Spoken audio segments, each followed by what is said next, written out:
up, people? It's your boy Osman back again. The first of the season, the Rival Fan podcast returns. As you can see, some familiar faces back on the channel. Listen, I haven't updated the thumbnail, as you can also see, but don't worry, we're going to get onto that very shortly. But that being said, we've got a fantastic panel, and as always, going to be talking all things top six. Yes, and West Ham. Yes, that's why it's Lawless in the building. You never know, there might be top six this season. He might finally get his wish. But listen, we'll get into We're seconds. But did you come top six one of the season? I can't even remember. I feel like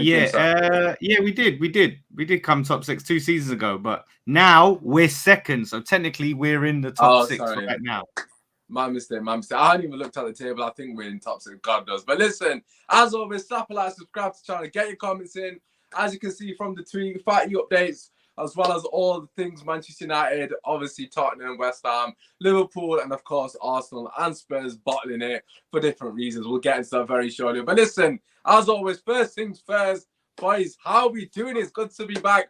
No predictions video this year. Obviously, that's my fault, of course. But how are we feeling, lads? How are we feeling? Yeah, man. Well, for me personally, it was great up until last night. So, it's the same old, yeah. But yeah, I'm sure we'll get into that, to be honest, because I've got a lot to say. Yeah. Listen, Kish is obviously getting house renovations because you're wondering what the hell is going on there. So that's just throwing that out there very, very quickly. You know, he's not hiding in the closet from, I don't even know, from obviously rival fans. But listen, let's flipping get into it. Obviously, there's been a lot of speculation, transfer news. Let's just quickly get through the fatty one because obviously that is the breaking news, so to speak, according to Kish and his sources. So, Kish, you want to just give us a quick rundown on the situation there? Because I haven't really been following it, I'm not going to lie. Yeah, so Sammy Mobile, which is one of the main sources, and also a Spanish Barcelona journalist is stating that Fati's loan deal only, so no obligation, no option to buy, is 99% done. His medical is due tomorrow, and he's due to fly down to London to sign his contract for a 1-year straight loan. Jeez, right. Okay, look, for me personally, he's top quality for obviously Barcelona. As we said off camera, he's somewhat a generational talent, or at least being picked to be a generational talent. For me, the biggest concern, and obviously you said it, so obviously this is Kish's words as well, the loan just doesn't make sense to me. I'll be honest, I just think it's a bit of a weird one. I mean, you've seen it with so many big teams getting rid of their players on loan. A lot of the times, you're not realistically going to have them. I suppose you did get Reguilon.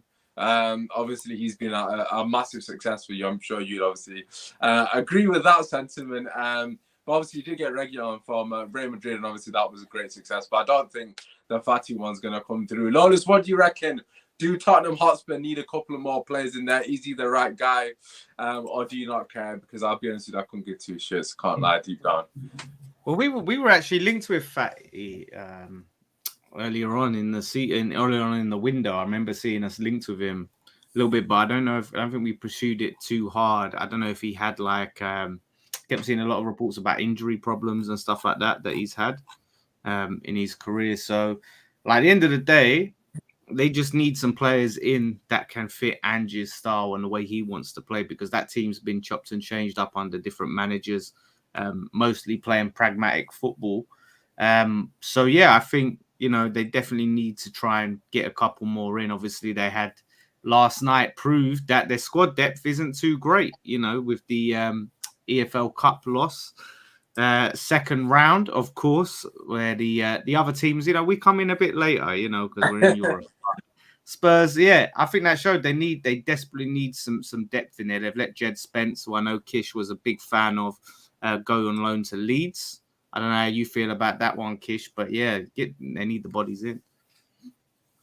Yeah, I think the way I see it is we have 34 players in our squad at the moment, which is ridiculous. So a lot of fans have been moaning and complaining that, we got 100 million slapped for Harry Kane plus additional, funds. But when you have 34 squad members, look at Chelsea last season, when you've got people like Aubameyang, Pulisic, Loftus-Cheek, other players like Ziyech that are just there at the club, it's not great for squad harmony. So other fans are like, yeah, but that's the owners, but the manager still has to see them on a day-to-day. The way I see it is if you've got an employee that hands in his or her notice and it's a month's notice, that employee will still be there for a month. So you still got to give that employee a job to do. They can't just sit there and get paid to do nothing.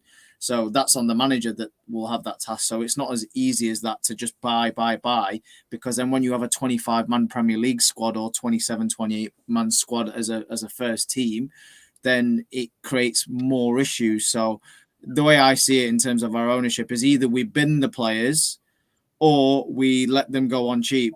And unfortunately, with our ownership model, they won't let either or happen. So the only other solution is loan deals, which seems to be happening.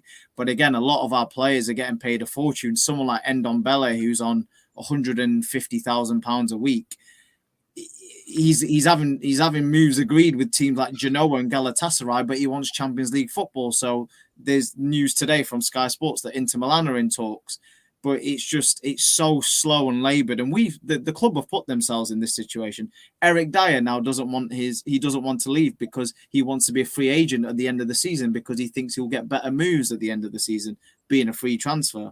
So it's a mess internally, and I know we are players short. You know, it was clear last night that apart from our first team, the second string team is just not good enough. But the manager's known that anyways. Previous managers know. Did he not watch the game against Sheffield United last season in our League Cup quarters when the Conte made 8 changes and we got battered? Like, surely you know these players aren't going to give you what you're looking for. But unfortunately, it's a bit of a mess in terms of our ownership model. I'm sure Usman can agree on his side as well. Oh no, everything's rosy now, God, and I'm just for once, learners can't agree with us because they're absolutely flying. We'll get into that. Well, it was only a few years ago. In fact, it was only 18 months ago when Lawless and West Ham United were moaning about ownership and how they should leave the club. I don't hear much of that anymore, to be honest, Usman. I don't know if surprisingly, Lawless was right there with them on the front line. You know, you could Golden Sullivan out and all that.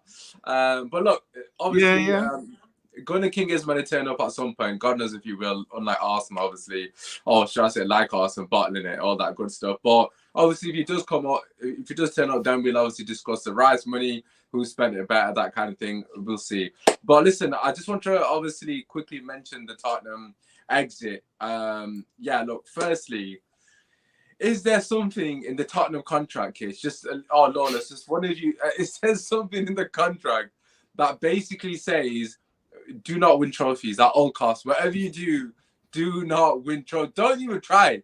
Listen, you know, we don't even want to go far. Like, just do your best to get kicked out as soon as you possibly can. And look, obviously, there might be some cases where you've gone to like 5th round, 6th round, whatever it may be. I don't know the ins and outs of your history.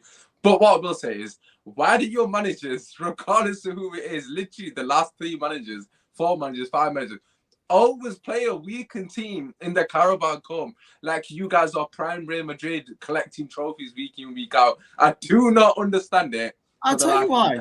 The way the owners see it is winning a League Cup wins you £800,000. But the owners aren't selecting the team. Get into the Champions League group stages. Are the owners selecting the team, Kish? No, but I'm sure that there's a criteria given to each manager that we hire. Well, no. You say that your manager's going to agree to. You say no. I'm sorry. I have to disagree with you because who pays the manager's wages? Who gives the job description to the manager? If I, as an employee of my business, my boss tells me that this is the website you want to build, and I'm like, no, I don't want to build that website because I don't like it. Well, then I'm not going to get the job. That's not the same. Owners picking team, like in charge of team selection. I'm not saying they're fully in charge, but what I'm saying is the job description is given. So if the priority is that we need to get back in the Champions League, which guarantees us 40 million net just for group stages out of the League Cup, the ownership is obviously going to select that. That's just how it works. Do I agree with it as a fan? Hell no. We're playing against a Fulham team that absolutely spanked Man United the other day away, as in at their home place at Craven Cottage. You like that one, yeah? At Craven Cottage, they played their full string team.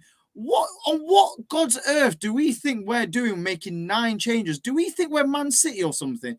What is he thinking? Like, But I understand if you you're just playing said a it's the League One owners, though. team. You said the owners essentially are the reason for the 9 changes. No, but that's why I'm blaming Ange. I'm actually blaming the manager still at the same time. I'm still blaming the manager for it because as a fan, I want us to win a trophy. But the way the ownership and the manager see it, because that's probably what he's been given as a quota, is that that's what he needs to do.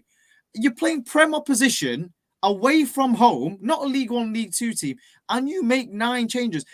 I'm baffled. I'm baffled by it. Lawless, what do you reckon? Do you agree with that notion that there's some potential thing from the Well, didn't owners? Ange come out and say himself, like, yeah, I'm going to take this seriously. Like, we want to win this competition, blah, blah, blah.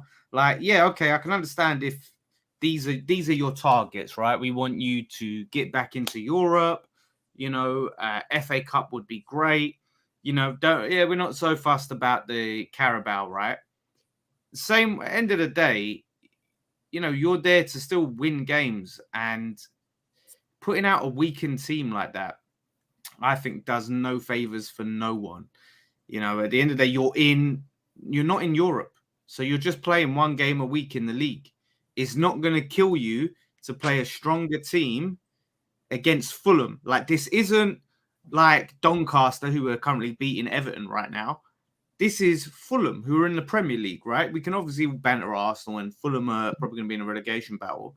But that's not a team that you should be able to think you could get away with as a Spurs team and go, yeah, we can play a weak side against these and still get through. No, like, you've got to put a stronger team out against the likes of Fulham. It is honestly ridiculous because it is one of them where, look, we're playing Sheffield United this weekend. Now, I'm not saying that that's a guaranteed win, far from it. But surely as a manager, he should think, right, what's a tougher game? Fulham away from home in a League Cup where it's a realistic chance for us to win a trophy, or against Sheffield United. We're not going to win the league, the Premier League. We're going to struggle to get in the top 4. So what is the priority? And it's not like you are playing a Man City or Chelsea or Arsenal on the weekend. I could maybe even give him some kind of benefit of the doubt if that is the sort of game we've got, say, North London Derby in the weekend. But we don't. We're playing Sheffield United. So I think it's embarrassing. I've got to be honest, Kish. Actually, we're not playing Sheffield United. We're playing Burnley away, and I'm actually going to that game. So.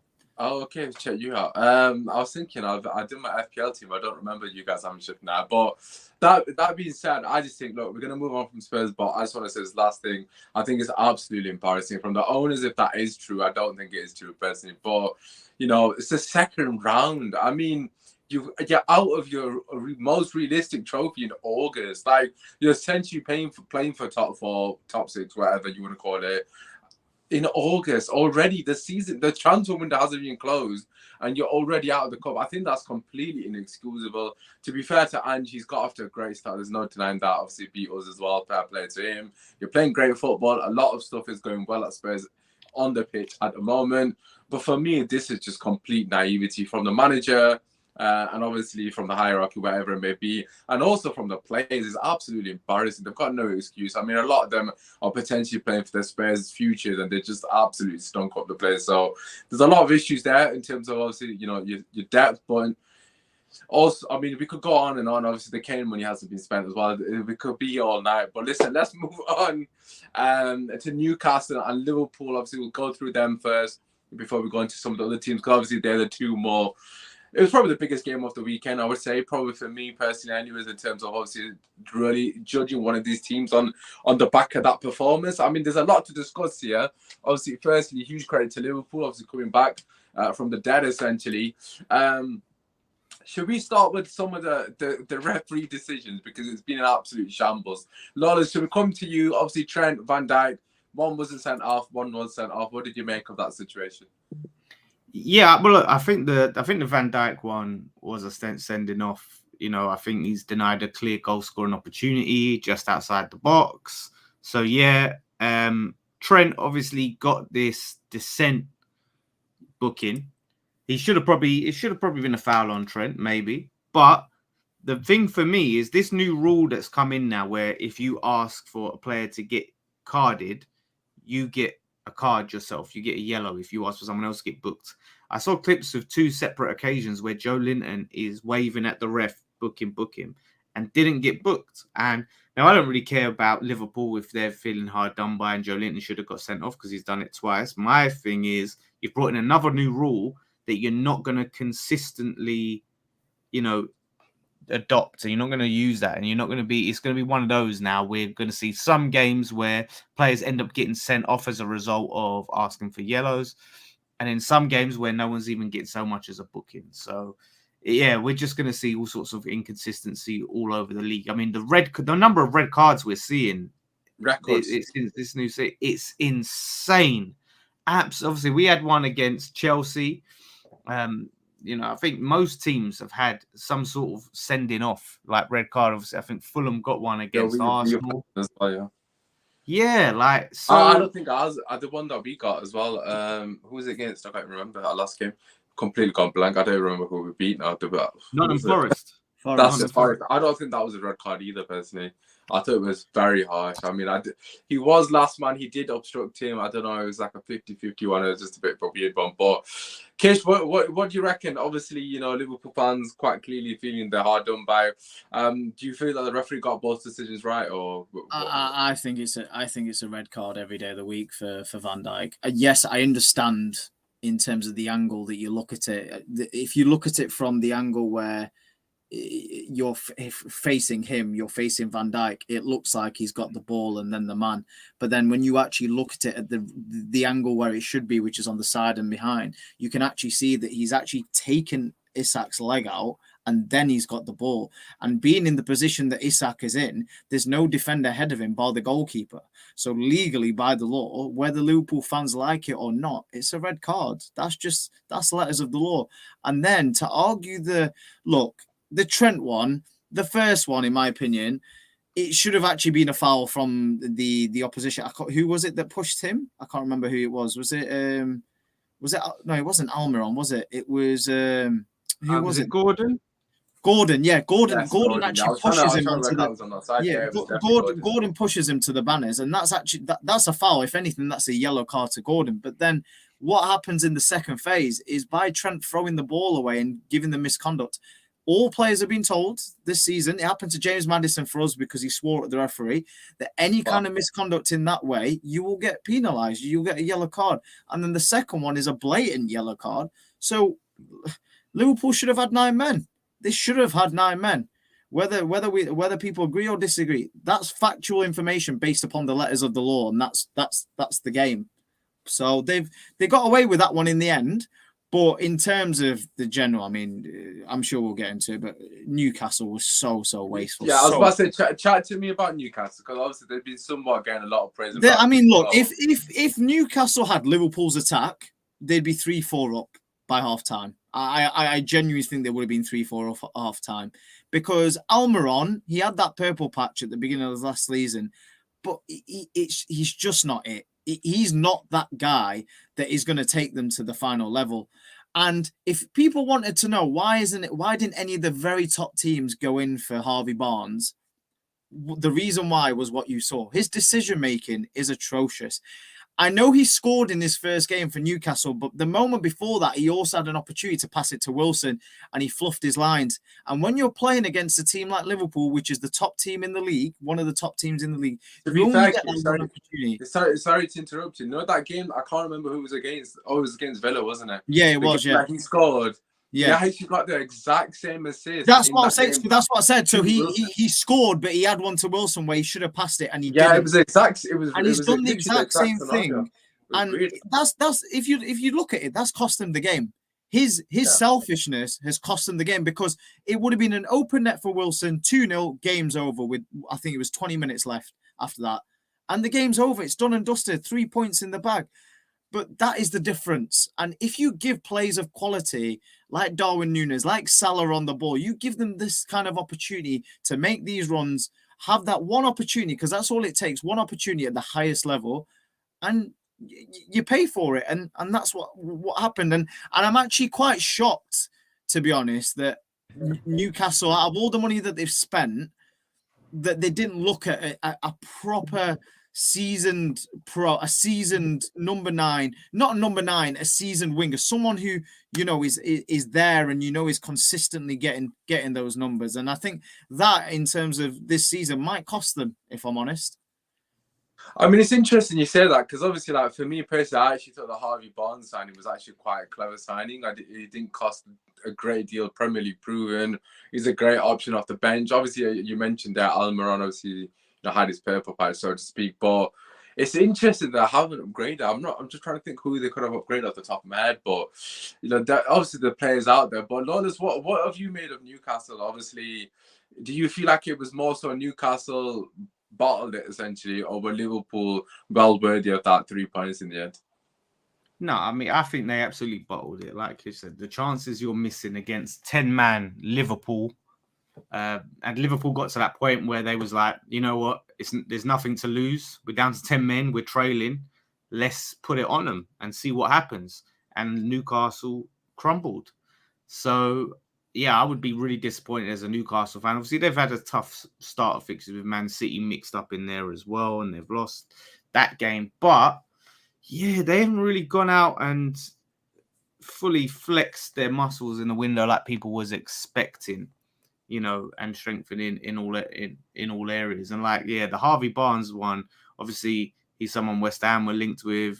He's a highly rated player. Last season, I thought he had some pretty poor games for Leicester, and that Harvey Barnes we've seen is that Harvey Barnes I see that helped send Leicester down. So for them, they need to be hoping that he really kicks on. But yeah, it's early doors for them. But if they want to be back in the contention for the top four, because they've got Champions League starting up as well. Yeah, they have really got the squad depth to play, and we'll get to Arsenal later, but this is why I say to them, like, when that Champions League starts, you're going to have to play your strongest team twice a week.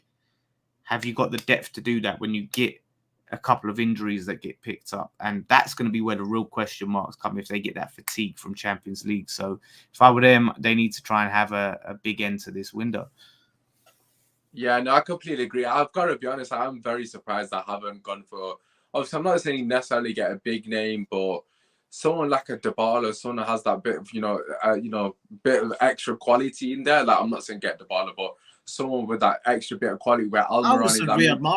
Riyad Mahrez, Champions League experience, Mahrez 30 years of age. Yeah, to be fair, Mahrez would not have been a bad shot. Obviously, he's ended up in Saudi, and he actually scored today, I think, if I'm not wrong, or yesterday. Mane was still willing to... Not Mane, Kish. I think Mane has passed it, to be honest. He has been struggling in the Saudi League. I know he scored yesterday, but he hasn't, for me personally. He only really had one season in Bayern where he wasn't really given a bit of an opportunity, and he had that situation with Sane as well. I don't think he would have been the right player. But look, listen, that being said, obviously, quickly on Liverpool, obviously, huge credit to them. Obviously, as you mentioned, he threw Darwin Núñez on, and the rest is history. I mean, to be fair to Darwin Núñez, both were top quality finishes. I mean, strikers' goals, essentially. I mean, and it was a bit weird because obviously he ran through on goal on both of them, but he had this sort of killer instant confidence that we haven't seen of him in a Liverpool shirt. I know a lot of people are saying he's got that in his locker, that kind of thing, and he's been causing chaos. If he can find his shooting, it's somewhat similar to Werner without the finishing in that sense, but.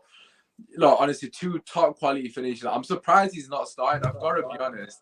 And obviously, this might come across a bit biased, but I think Klopp's kind of getting away with not getting criticism. I mean, I don't personally think Liverpool have been great this season. Not many teams have really, but I haven't really been that impressed with them. I think obviously it's quite obvious, similar to Man United, they've got an issue in midfield. But the front three haven't really clicked. I mean, Luis Diaz scored a great individual goal. I mean, it was a good team goal in general, but obviously Salah is Mohamed Salah. But the Gakpo experiment for me, I just don't understand why he's persisting with it. I mean, you literally put Darwin Núñez, and I'm not saying this because he's just bagged to you, but I was saying this before anyways. Why is he not getting a chance? Gakpo, for me, isn't really doing it in that position. It's a bit bizarre. McAllister and Szoboszlai have been fantastic, both of them. So obviously that from that perspective, doing well. But for me, I just think he needs to go back to, putting players in the right position. There's just a bit of a weird one. But that being said, fantastic points for them. We're going to move on because we've got quite a lot to cover, and obviously we're only going up to an hour. So listen, let's go on to... Should we go to Man United quickly? Let's just quickly talk about Manchester United. 3-2 victory over Nottingham Forest. I can't even remember where I was watching the game, to be honest. But what I do remember is being flipping 2-0 down after 4 minutes. Oh my days. I've never been that pissed off in my life because the first goal was absolutely embarrassing. Rashford loses a 70-30 against their striker. And it's a foot race. Rashford loses a 70-30 in a foot race. It's 70-30 as in he was 70% and he should have won it sort of thing. And then obviously they scored the second goal. Martinez, I don't know what the hell he was doing, tackling Wabasaka or whatever he was doing. Absolutely shocking defending, and then somehow we come back. I'm going to let you guys talk on the matter first. Lawrence, we let you go first. Manchester United, good character or extremely fortunate? What do you reckon? Yeah, I feel like it's fortunate. I mean, that's just shambolic to concede those goals that quickly. I mean, why was Rashford even the one responsible for defending? Why? I think it was I generally think one of my mates was saying this, is a Man United fan as well. I think it was a tactical thing because I can't remember his name who scored. Who's it? I don't have to pronounce his name. They're number 9. That's scored. Yeah, he's lightning quick. And Rashford is the only quick play that we've really got. It's the only thing I can think of logically. Like, he essentially knew that they're going to hit us on the break. I mean, they're very good on the break. And it's just like, it was like a matchup thing, but obviously just completely capitulated. So just throwing that out there as a theory. I'm not saying it's factual. But, no, you could be right. You could be right. Either way, I mean, he's not a defender. And yeah, true. That was exposed. If I look at it as Man United, you got to take the positive of, okay, we came back from losing to win. But at the same time, that's worrying because this is a Nottingham Forest team that will most likely be in a relegation battle this season. They're coming to Old Trafford and really, causing you problems. And like I said, I think you was lucky to get out of there with 3 points. So it's just, I just think it's an absolute mess when I see this team. I looked at it last season, right? And you gave me some stick because we went on our predictions last season. I looked at it and I thought, this Man United team are going to struggle this season because you've got the, new manager, the Ronaldo situation, all the stuff going on behind the scenes with Maguire.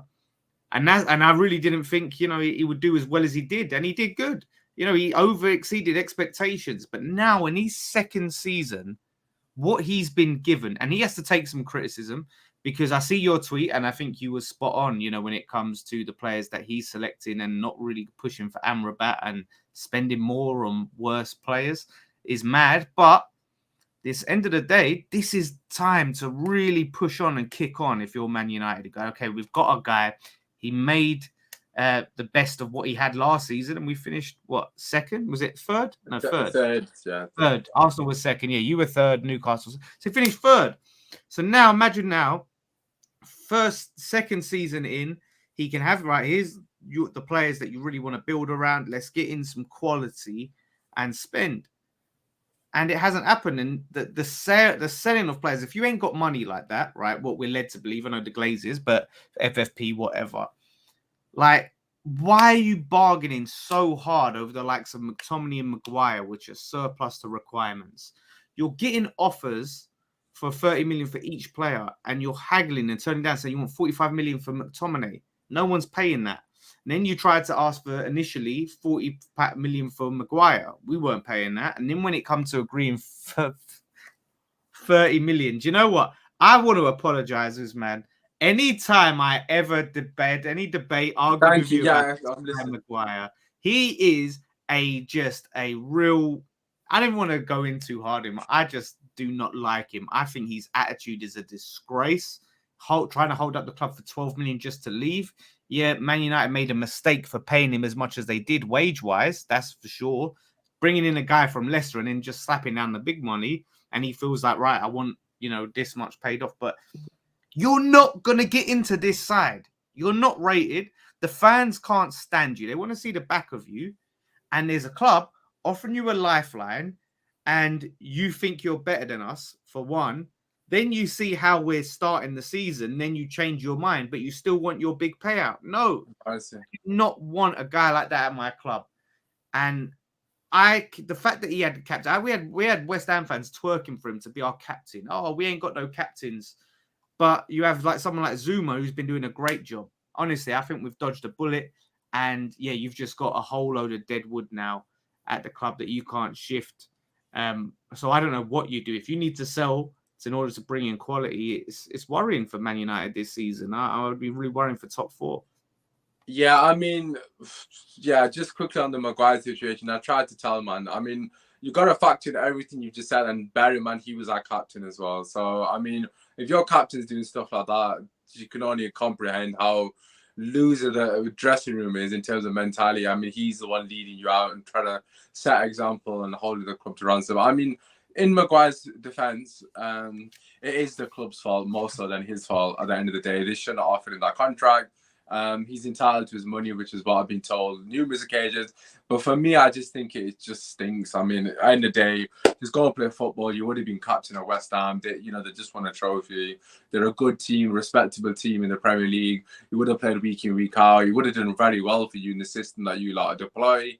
And I thought it would have been a great success for you. And I'm not even just saying that because I wanted him to go. I genuinely thought it would have done well for you in your system. But Maguire aside, coming back to the game, for me personally, I think it's an absolute embarrassment, and it's a lot of the blame is on Ten Hag. A lot of it. I mean, in terms of performance, I'm talking about here, not obviously the recruitment. That's some of it's out of his hand. But look, at the end of the day, I've seen a lot of United fans getting too carried away. Yes, I'm happy we won 3-2. Obviously, we come back from 2-0, from the brink, whatever you want to call it. I don't really care. But let's cut the BS. That is the most paper-room over-cracked performance I have ever seen. We got a penalty that some people are not saying it's a penalty. For me, it was a Stonewall penalty. Don't know what you guys think, but obviously Rashford is known for diving. I'm not denying that. But he's going at pace. Quite clearly, the guy stepped across and tries to make it look like he didn't touch him. He clearly touched him. The red card was a bit skeptical in my personal opinion. I was a bit confused to why he got sent off. But that being said, we're a bit fortunate with that. I think the penalty was a penalty, but obviously if they got 11 men, it's a different conversation. But just in general, overall play, nowhere near the standards of Manchester United Football Club. We're playing at home against Nottingham Forest. It's not good enough. I mean, God forbid if that was Man City, we would have got slapped.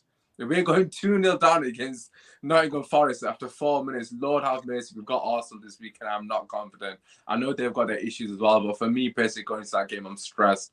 It could be a cricket score. Like, honestly, if it's 6-0, I won't be surprised. Obviously, depending on which Arsenal turns up, of course. But yeah, I mean, Ten Hag's got a lot to sort out. There's a lot of issues, in particular in midfield. And I don't know if you guys saw this. I did tweet it. Don't know if you saw it. But Manchester United just comprehend this. Manchester United are putting a loan bid for Amrabat of €2 million. And I'm like, okay, loan, great. Then they're trying to pay in installments. They're trying to pay in installments €2 million. €2 million. That was the total fee. So they said, we'll give you $500,000 now and $500,000 in January. Or whatever it accumulates. Oh my God. There must be some FFP thing going on, Usman. There is. The FFP thing is complete and utter BS. And I tell you why it's BS. Where's this money come for Cucurella? If you under such strict FFP restrictions, we wouldn't be able to afford Cucurella. That's a loan, though, Osman. That's a loan. Amrabat wants a loan as well. They're trying to get him a loan, but they couldn't pay the loan fee. But I think what's happened now is because of the Luke Shaw injury, which is probably the fee that they save for Amrabat. Now that Luke Shaw's injured and they haven't got a replacement, because so is Malicia's injured as well. Yeah. They're now trying to spread their fee for 2 players rather than 1. Hence why they're struggling, I think. But then again, you've just sold Henderson for 15 plus 5 in add-ons. It's complete bullshit, bro. It's bullshit. We sold Fred as well, so I mean. We have sold a couple of players, but then again, he spent in total 120 million on Onana and Mount, basically. So that's on him. That's on the manager. That the Mount one in particular is on the manager. It is because that the total fee that you paid for Mount realistically would have got you Gravenbach and it would have got you Amrabat, which are both players in positions that he needs and also players that he's managed. So again, in terms of everyone, I know everyone takes the mick online about his own fraud. Yeah, he's managed. Yeah, so he's managed both. So it doesn't make sense where that signing has come from. It just it's crazy. And then the Kim, it was in the pre-season. Kim was begging to come Manchester United. And all you could hear from Fabrizio Romano is Kim has given his word to Manchester United. If they pay his buyout clause, he's ready to go to Man United. And what does a proper big club do? Bayern Munich, pay the fee, get it sorted within a week. And then where does that... Sorry to interrupt you, but in the defense, we did buy Johnny Evans. So that's obviously... Oh, yeah, true. Yeah, you bought Johnny Evans. Yeah, it makes sense. Makes sense. Johnny Evans and Maguire, imagine them to the Carabao Cup this season. Oh my God, I can't wait for that game. It just doesn't make it just beggars belief in terms of the setup, because yeah, you could grant last season with the Ronaldo situation, everything. He had his work cut out, Eric Ten Hag. And do you know what? With the Ronaldo one, I still think he did a very good job in the end. The way he handled that, I think was the right way, because it wasn't. He respected Ronaldo. It came the other way around. So that's Ten Hag looks like a saint for all of that, right? But this season, you just can't giving people like Johnny Evans. It's like a Man United in Sheffield United's position or something, where they're trying to get some loans. It's like Luton getting Ross Barkley. Luton can do that. It's like, but Manchester United are getting a 34-year-old centre-back on a 1-year contract who's had injury problems at Leicester for the last 3-4 years. It just doesn't... It don't make sense, to be honest. I mean, if we don't get Amrabat, like Lola said, we're not getting top 4. I personally don't think we'll get top 4 if we don't bring him in. The Cucurella one, though, by the way, I know you don't like him, but I do think he suits Ten Hag's way of playing. Because if you look at the way Brighton played under Potter, and Cucurella can play left-back or right-back, I think that person, as a squad option, I don't think as a loan, that's the end of the world, if I'm honest with you. I know you've been really going mad at it. But compared to the other options that you were linked to, it's way better than those. Compared to Reguilon, yes, obviously. Yeah. And Alonso, who's already got no legs. Lord have mercy if we've got. And then you were linked to Bertrand as well at one point, the free agent, Ryan Bertrand. So I mean, it's just peak, isn't it? It's peak. But listen, let's move on from Manchester United, because obviously, trying to get through as many teams as we possibly can.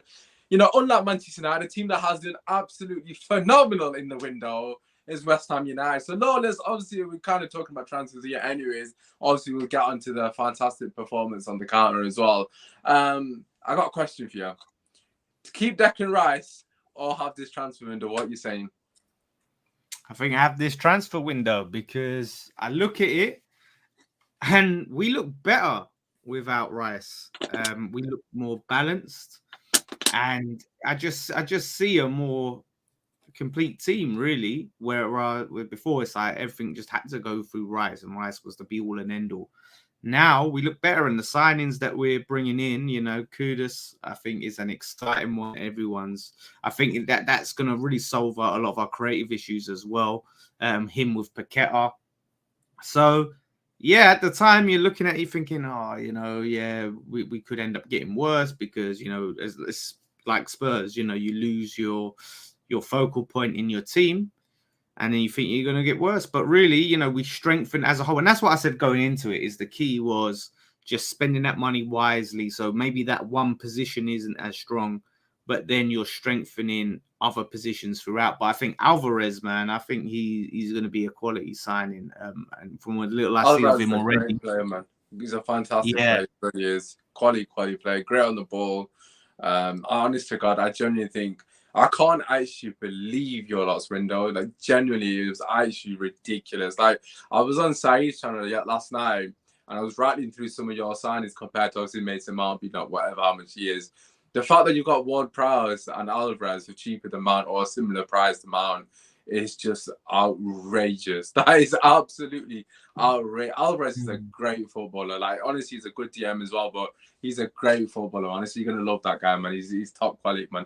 And honestly, I'm a Man City fan. Daps, the Man City fan, he tagged me in this thing about Ward-Prowse, and I've been blown away by Ward-Prowse so far. I mean, he's been great, but it was like, we paid like 30 million for him, and he has 2 assists and a goal. Whereas you look at, I think it was Mount, and I think it was either Mount and Maddison. Probably. Oh, Madison was the other players.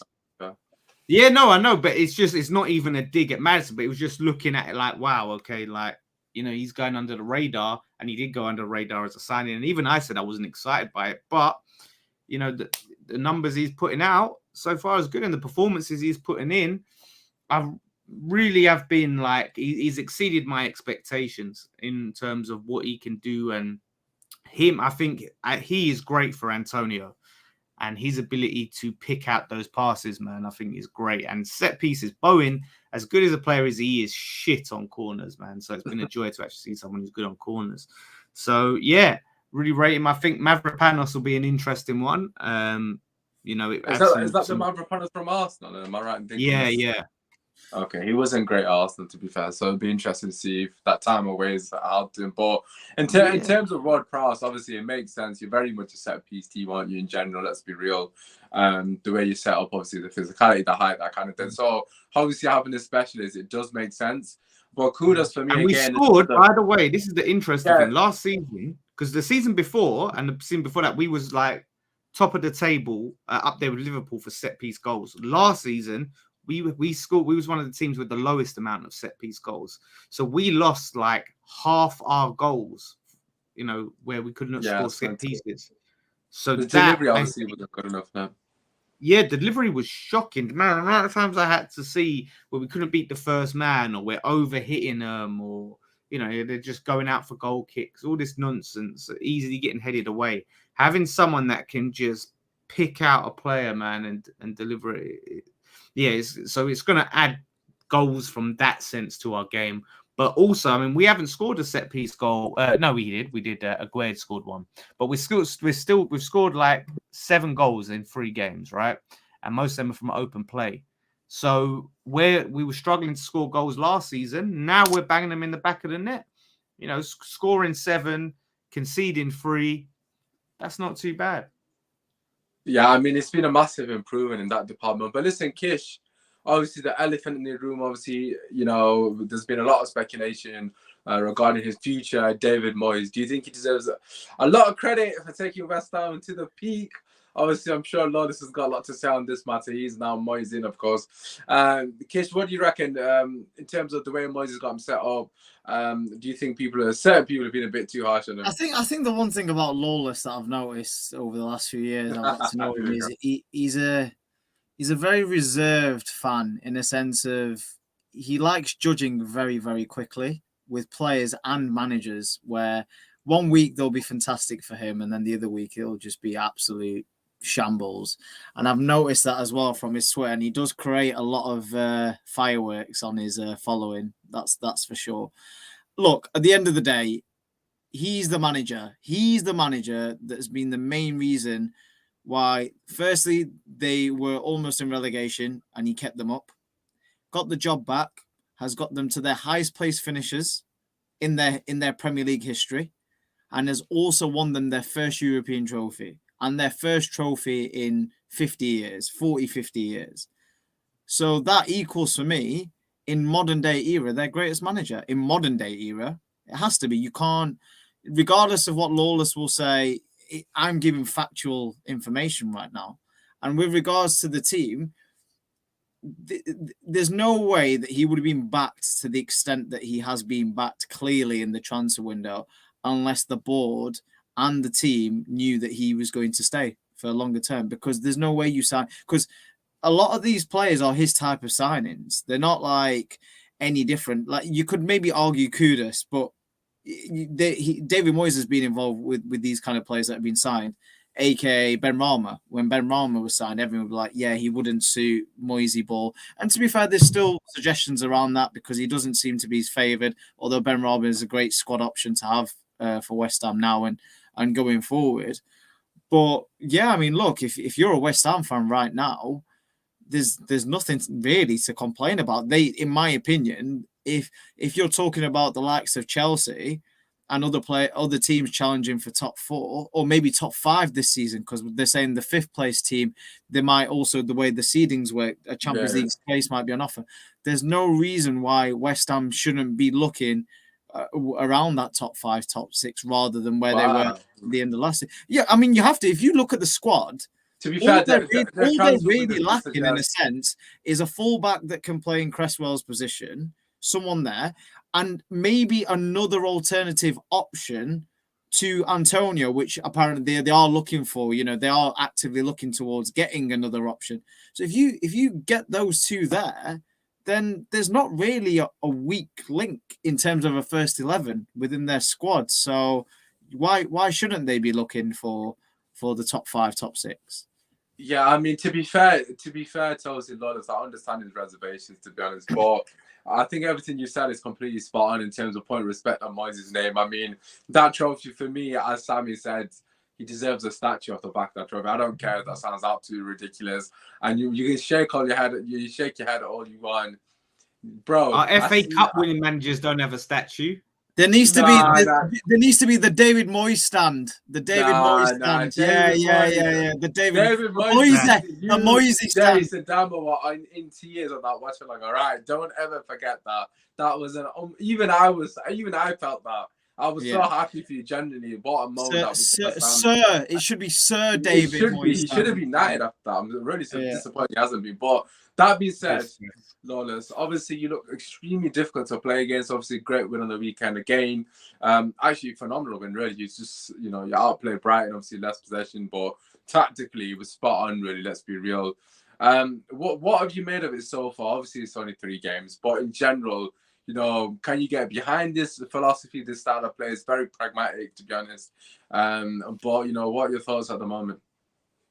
Yeah, look, I've always said I can take this style of football so long as it's effective. When it's not effective, when it's not working, I can't take it. I can't get behind it. If you're going game after game losing and playing,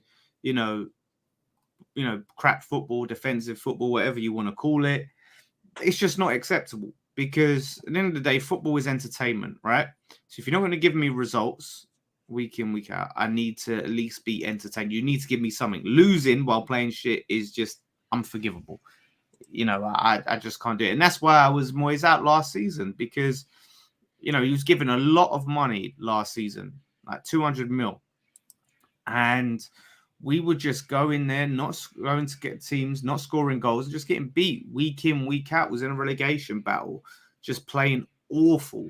And the Conference League, that was what kept him in the job, at the end of the day. But I went into this season, I said, look, I would rather part ways with Moyes and go in a new direction. I said that.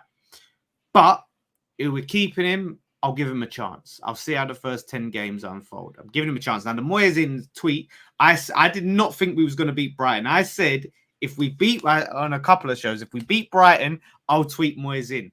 Because we ain't beaten them in like 11. Yeah. So I'm a man of my word. So, yeah, listen, I did not expect it. And we did it. And Moyes gets credit because he got the tactics spot on. Like, I don't care like how much of the ball they had and we had the better chances. If you look at the XG, this is a team that had more XG than anyone in the league, right? At the time we played them, we had by far the most XG in that game. So even though they had the ball, we was really limiting what they were able to do with it, So, yeah, look, at the time, and obviously the Chelsea game, similar, even when we're down to 10 men, we ended up going and looking like the better team there in the end. So, look, I've got to be happy with it. And absolutely. I think, the players that we're bringing in, everything seems to be fitting. Like, he tried to change things up last season, didn't work. I feel like we're looking a lot more solid and stable. Like, I feel like this is a little bit more sustainable in terms of how we're playing for this season. So Luton is big on Friday. Obviously, we've got Man City after that. We've got Anfield, which I'm kind of not too worried about because Van Dijk is missing for that. Yeah. So it's going to be very telling the next few games. Like I said, 10 games is a good barometer to sit back and look back and go, okay, what have we done? What have we achieved? How are we looking? So that's why I said I'm going to give him 10 games. But ultimately, fair play to him. Done a good job. We're looking good and excited to see Kudus, man. Yeah, I mean, look, for me personally, the way you set up, it gives me it gives me a Moyes in terms of that's how I would expect a Moyes team to play. Obviously, as you said, you're extremely clinical on the break in general. But look, for me, you're going to be extremely difficult to play against. I never look forward to playing against West Ham at the best of times. I can see you beating a lot of the top teams this season, similar to how you did when you went on that brilliant run. You're extremely difficult to break They've still down. got Jesse Lingard to come as well. Yeah, definitely. Yeah, definitely. Lingard, that's gonna happen. It's that guy like. Lingard. Speaking of which, I'm gonna say something that might sound extremely ridiculous, but I'm gonna say it anyways. Kudus for me could be a similar signing. I'm not saying same level, but a similar impact to Dimitri Payet for you. Like, I You're not genuinely the think first one to say it. I genuinely think he's that good. And honest to God, I'm absolutely baffled that nobody else has gone in for him.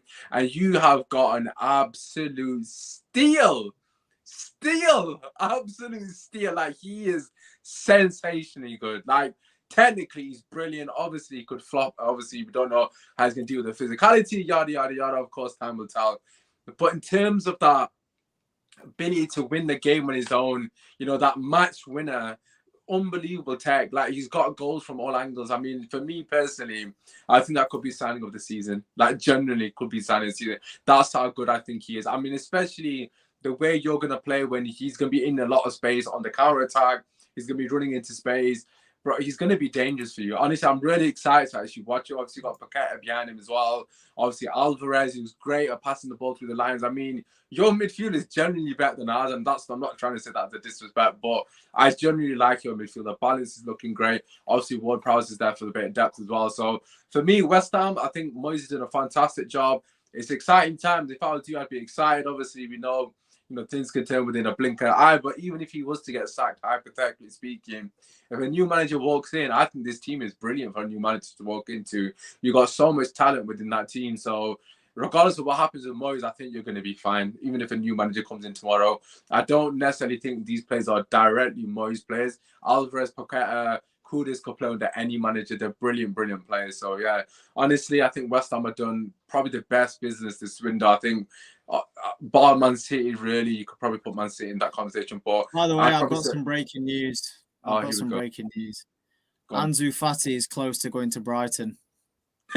Fabrizio Romano was just put it out. Yeah, apparently Spurs are interested, but their priority is Brennan Johnson. So Fati's going to Brighton. You're not going to get a Brennan Johnson.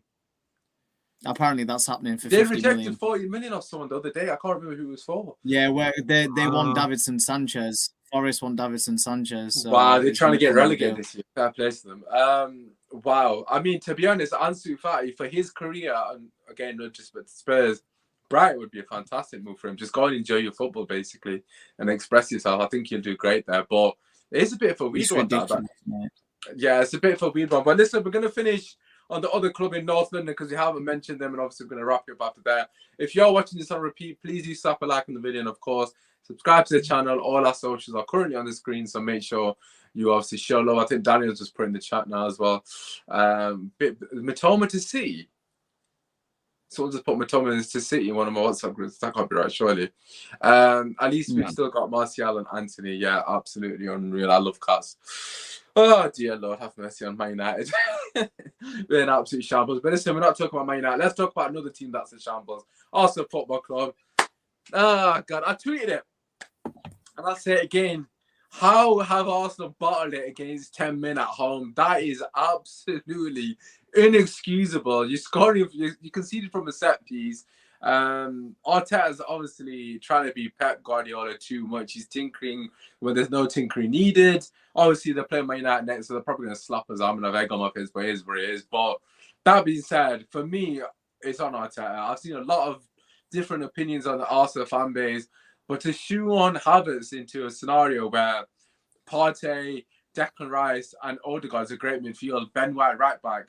And what was wrong with the back four last season? They were absolutely fine. Ben White was doing brilliant at right back. Obviously, Gabriel was doing his thing at centre back. Obviously, a couple of mistakes here and there, but he was definitely their best centre back come the back end of the season. And he's just completely ripped up the script and changed it about. So, Kesh, we'll come to you first. What is going on at Arsenal? Is Arteta overthinking it? The only thing I can think is I know early in the window, Gabriel was linked to a move to Saudi Arabia. and there was a couple of bids that went in that were rejected. And the only thing I can think is that he's had an issue in the dressing room with Gabriel, where he's probably wanted to go for the move, might be career changing salary offered, and Arteta said no, I need you for squad depth, and that's why he's put Partey. But again, it's ridiculous. You're trying to win a league. You're a big boy now. Last season, if you got top 4, that was an achievement. But now that they're in the position that they've been put into and the money that they've spent, top 4 this season is not enough. They need to challenge and compete with Man City. This is what everyone said, that it's not Liverpool. Arsenal are Man City's biggest challengers. And Man City, they're known that they are slow starters. So if you're going to win the league against Man City, it's early games where you need to rack up them points, 3-pointers week in, week out. And if you're conceding goals against a 10-man Fulham team at home, and a Fulham team that's still going through the paces because they've got a 45-year-old Raul Jimenez with a helmet playing up front, and their main striker Mitrovic has just gone, then what are you actually playing at? I just think it's arrogance, to be honest. I think he thinks that if Pep can tinker it and Pep can do these kind of things, that so can I. That it will be called a Mikel Arteta masterclass if we win 2-0 and Partey plays right back and everyone will be like, wow, fantastic. This isn't FIFA, mate. This is real life. This is a proper game, and you get stung by these kind of things. And guess what? That's what's happened. And the pressure, I know it's week 3 and I know it's only 3 games in, but the way it works, if you're challenging with the big boys at the very top end of the league, you will get talked about, and these mistakes will get absolutely magnified to the max, even this early in. So I think that was a major, major L by Arteta. Yeah, I mean, that's a huge 2 points drop. I think you're completely spot on. Very early into the season, obviously he's trying to experiment here and there. But for me personally, I just don't see why he would change something that essentially almost won them the league. I mean, I understand there's always, opportunities to grow and evolve the team, and I get that. But the back four was just one of the strongest attributes. I mean, for me, Partey right back or trying to be inverted, I just pray to God he's playing there against Rashford. Please play right back against Rashford, because he is going to get cooked. I'm sorry. 1 through ball and he's not keeping up with Rashford. There's no way on God's given it. Yeah, he might do on a physical battle if he's, standing Rashford up in a 1v1 scenario. But if there's a situation where he gets an opportunity to run in behind him, they're going to get cooked. And obviously, you saw last season, Rashford did him anyways when he was playing centre mid, so let alone on the wing. It'd be extremely stupid of him not to go back to or revert to type, should I say. So, Lawless, what do you reckon? Is a lot of it on Arteta? Do you think the players are struggling a bit? Is Havertz an issue? A lot of Arsenal fans are potentially scapegoating Havertz. Where do you sort of fall with the sort of criticism? Where does it lie? Yeah, I think it's a bit of everything, to be honest. I mean, the Havertz one is still bizarre, and it's just funny how these Arsenal fans who repeatedly said how terrible a player Havertz is all the time he was at Chelsea, shitting on him, all of a sudden now he's coming in, Arteta wants him. No, you're scapegoating him. No, you got to give him time. Listen, we've seen Havertz in the Premier League, and I think they're hoping that Arteta has some secret genius plan for him, like you said, where he's mixing things up with his tactics. But I looked at it, right? They were never, I said this, they were never going to be as good this season as they were last season. That level of performance, I don't think is sustainable for them, especially considering they went out of all the competitions early. Even when they was in the Europa League, they was playing their B team in the Europa League, and they would just play in their strongest team week in, week out in one competition. They can't do that this season because they're in the Champions League. They're already showing signs of just shakiness and just not being convinced. Even the games they've won, and people try and say, oh, well, it's great, to be crap and still win. But sometimes you got to be good. When 3 games now, they've just not convincingly put a team away. And last season, they were blowing teams away. They were flexing their muscles, and it was brilliant. And now we're supposed to see them as contenders for the league after 3 games against relegation fodder, the easiest start of any team in 100%. The league. Yeah, they've had the easiest start, Definitely. much easier start than West Ham, and they've just not been convincing. So, yeah, of course, Arteta's trying to tinker things. He's trying to fit players in because he's signed all this talent and he feels like he's got to use them. Partey, obviously, he's convinced him to stay. He wants to use Declan Rice, but he's convinced Partey to stay. So he's trying to have to just shoehorn Partey in to justify Partey not getting to leave. So he's sort of creating himself a little bit of a mess. And obviously, they got that injury to Timber, which isn't ideal, but you got to deal with those things. Like, you have to be able to roll with the punches, and you're going to get more injuries. He's got injury-prone players in that side. So, yeah, I think as the season clicks on, yeah, they'll get, results, and they'll be up there. They'll probably get top 4. But I don't think anyone's challenging for the league this season. I think someone will finish second, but I don't think you'll be able to call it a challenge, like when Ollie finished second. Yeah, I agree. So, I completely agree. I think you're spot on. I think the comment here from I Love Cats saying basically that Man City already won the league. I mean, comment here from me here too. There, agreed, gents. Arteta took a sledgehammer to the team and made Kai Havertz the highest paid player. It's absolutely shambolic. He also added tactically, Arteta designed the system to leave Saka, Martinelli double teamed while Havertz is the key runner to convert chances. I mean, look, honestly, it's just baffling. I mean, I saw someone on Arsenal Fan TV, to be fair, they made a great point saying that Saka is also not, that he's not benefiting from this party situation. I mean, why is he gone from an overlapping fullback to now a player that's not going to overlap him? I mean, you're putting Saka in a situation where he potentially might get double teamed and might get marked out of game. And it doesn't really make sense to put your best player in that scenario when he was absolutely killing it. Obviously, he's a top quality player and he'll find ways to get around that. There's no denying that, but why you essentially tying one hand behind his back, it really doesn't make sense to me.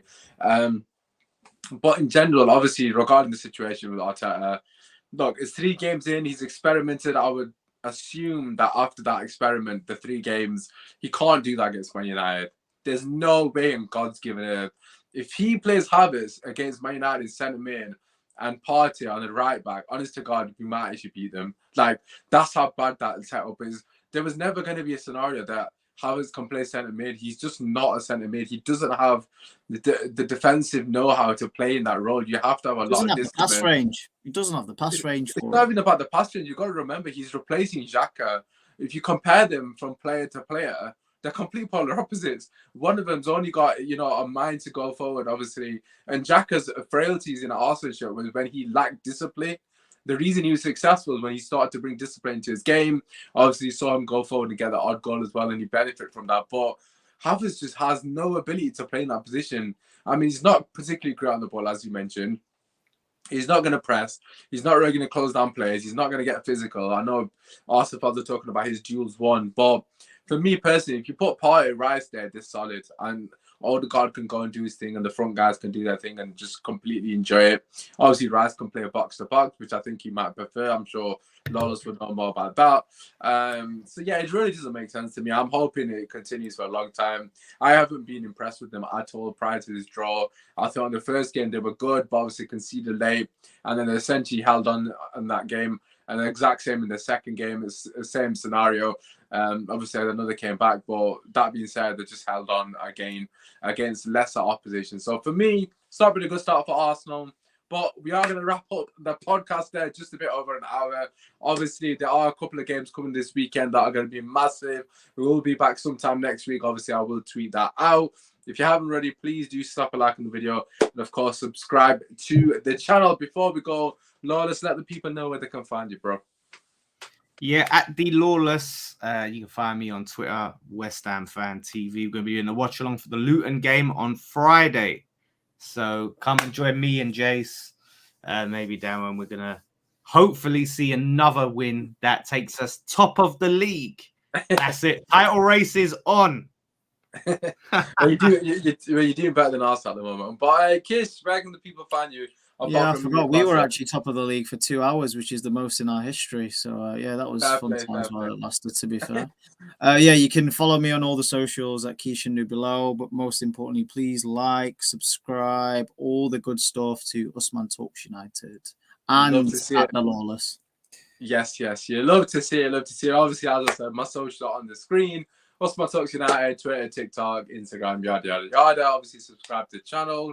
Make sure you do follow me on Twitter in particular, because obviously that's when you'll know when the next show is and all that good stuff. But listen, apart from that, it's been your boy Span. Hopefully you guys have enjoyed the first episode of Rival Fan Podcast this season. We'll be back next week.